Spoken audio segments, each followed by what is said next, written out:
بسم اللہ الرحمن الرحیم. بزم یوسف میں میں ہوں ڈاکٹر یوسف مغل. جیسا کہ ہمارے یہ روایت رہی ہے کہ ہم ہمیشہ بہت ہی بہترین شخصیات اور اچھے لوگوں کے انٹرویوز آپ کے لیے لے کے آتے ہیں، اور اسی سلسلے میں آج جس پرسنالٹی کا ہم انٹرویو آپ کے ساتھ شیئر کرنے جا رہے ہیں، اس سے پہلے میں آپ کو یہ بات بتا دوں کہ دنیا میں جتنی بھی قوموں نے ترقی کی ہے یا جو بھی لوگ جہاں تک پہنچے ہیں، اس میں ایک استاد کا رول بہت ہی کلیدی ہوتا ہے، اور بغیر استاد کے بچپن سے لے کے اپنے آخر تک کچھ بھی جو ہے وہ نہیں کر سکتے. جو ہماری آج کی پرسنالٹی ہیں جن کے ساتھ آج ہم انٹرویو کرنے جا رہے ہیں، وہ بھی ایک استاد ہیں، موٹیویشنل اسپیکر ہیں، اور استاد جو ہوتا ہے وہ ساتھ ساتھ موٹیویشنل اسپیکر بھی ہوتا ہے، کیونکہ اپنے اسٹوڈنٹ کو موٹیویٹ کرتا ہے، ان کو آگے بڑھنے کی جستجو ان کے اندر پیدا کرتا ہے، ان کے اندر یہ امنگ پیدا کرتا ہے کہ وہ مزید آگے بڑھیں اور کچھ نہ کچھ کرنے کا سوچیں. تو اس حوالے سے آج ہم میڈم روبینہ شاد صاحبہ کا انٹرویو آپ کے ساتھ شیئر کریں گے. میڈم روبینہ مری روڈ کالج میں اردو کی لیکچرر ہیں. مزید یہ کیا ہے ہم ان سے ہی پوچھتے ہیں. تو سب سے پہلے تو میڈم بزم یوسف میں آپ کو ویلکم، اور یہ بتائیے گا کہ ہو از روبینہ شاد؟ جی بہت شکریہ سر، آپ نے اس قابل سمجھا. اور میں اپنے حوالے سے بتاتی چلوں کہ میرا نام روبینہ شاد ہے.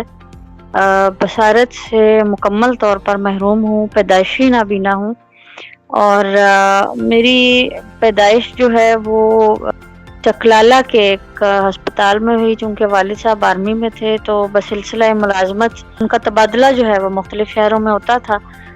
جب میری پیدائش ہوئی تو اس وقت ان کا پڑاؤ جو تھا وہ راولپنڈی میں تھا، اور وہیں کے ایک ہاسپٹل میں میری پیدائش ہوئی. آبائی گاؤں جو ہے وہ ہمارا شکر گڑھ تحصیل ہے، اس نارووال ضلع شکر گڑھ تحصیل ہے، اور گاؤں کا نام ہے بمبو. وہاں سے میرا تعلق ہے. ایک مڈل کلاس فیملی سے میرا تعلق تھا. لوور مڈل کہیں تو اور زیادہ اچھا ہو جائے گا.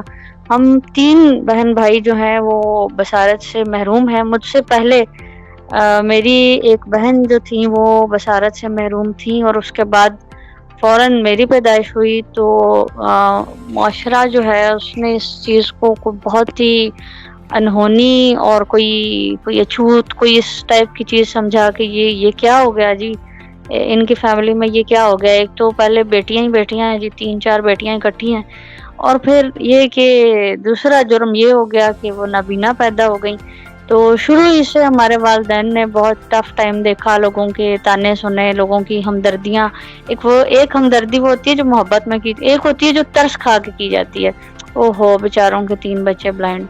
تو یہ چیز جو ہے یہ انسان کے لیے بڑی تکلیف دہ ثابت ہوتی ہے. بہرحال ہمارے والدین نے پھر یہ سوچا کہ اگر ان کی زندگی میں اندھیرا ہے تو ڈزنٹ میٹر، ہم ان کو علم کی روشنی سے منور کریں گے. پھر انہوں نے اسلام آباد کا ایک بڑا اچھا اسکول ہے المکتوم اسپیشل ایجوکیشن، وہاں میرا بھی داخلہ کرایا بہن کا. بہن تو انفارچونیٹلی نہیں پڑھ سکیں زیادہ، کچھ جذبہ، کچھ حالات کچھ ایسے تھے کہ بہرحال وہ نہیں پڑھ سکیں. لیکن میں نے اپنا تعلیمی سفر جاری رکھا. الحمدللہ میٹرک تک تعلیم المکتوم اسپیشل ایجوکیشن سے حاصل کی. اس کے بعد Margalla college for women F74 Islamabad سے FA اور BA کیا. علامہ اقبال اوپن یونیورسٹی سے B.Ed کیا. سرحد یونیورسٹی آف پشاور سے M.Ed اسپیشل ایجوکیشن کیا، اور بین الاقوامی اسلامی یونیورسٹی اسلام آباد سے MA اور M.Phil بھی کیا ابھی ریسنٹلی. اور اس کے علاوہ میں شاعرہ ہوں. شاعری کے حوالے سے عموماً کہا جاتا ہے کہ بات یہ ہے کہ آدمی شاعر یا تو ہوتا ہے یا نہیں ہوتا.